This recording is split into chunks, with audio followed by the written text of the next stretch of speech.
behind millions of people who cannot. And I will not embrace a plan that says people have great insurance right up until you get the diagnosis and the insurance company says, sorry, we're not covering your expensive cancer treatments. We're not covering companies. That is what we should be doing instead of kicking 149 million people off their insurance in 4 years. And I'm tired of hearing, whenever I say these things, oh, it's Republican talking points. You are making Republican talking points right now in this room by coming out for a plan that's going to do that. I think there is a better way that is bold, that will cover more people, and it's the one we should get behind. Senator Warren.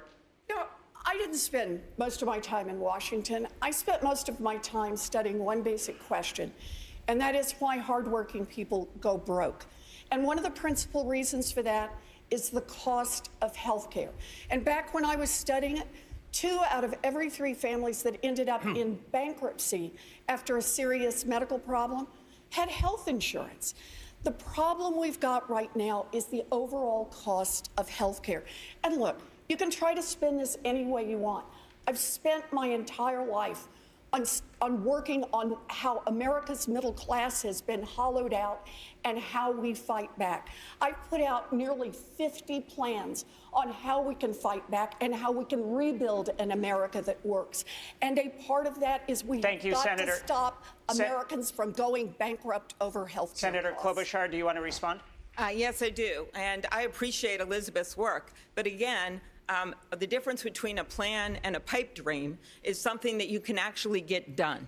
And we can get this public option done, and we can take on the pharmaceutical companies and bring down the prices. But what really bothers me about this discussion, which we've had so many times, is that we don't talk about the things that I'm hearing about from regular Americans. That is long-term care. We are seeing, I once called it a silver tsunami, the aging, and then someone told me that was too negative, so I call it the silver surge. The aging of the population. We need to make it easier to get long-term care insurance and strengthen Medicaid. In this state, the state of Ohio, that has been hit by the opioid epidemic, we need to take on those pharma companies and make them pay for the addictions that they have caused and the people that they have killed. Thank you, Senator. Those are the issues that I hear about when I'm in Vice Toledo. President Biden. I'd like to be heard. Let me bring you in here, Vice President, for your response. Are Senators Warren and Sanders being realistic about the difficulty of enacting their plans? Well, first of all, the plan we're hearing discussed is the Biden plan, the one I put forward. Build on Obamacare, add a public option. We can go into that. I can talk about that if you like. But here's the deal. On the single most important thing facing the American public, I think it's awfully important to be straightforward with them. The plan is going to cost at least $30 trillion over 10 years. That is more on a yearly basis than the entire federal budget. And we talk about how we're going to pay for it. The study recently came out showing that, in fact, it will reduce cost. But for people making between $50,000 and $75,000 a year, their taxes are going to go up about $5,000. Because the fact is, they'll pay more in new taxes, 7.4%.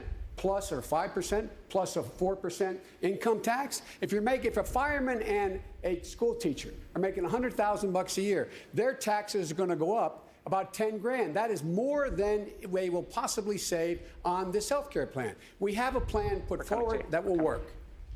Senator Sanders, do you want to respond? I get a little bit tired, I must say, of people defending a system which is dysfunctional, which is cruel. 87 million uninsured, 30,000 people dying every single year, 500,000 people going bankrupt.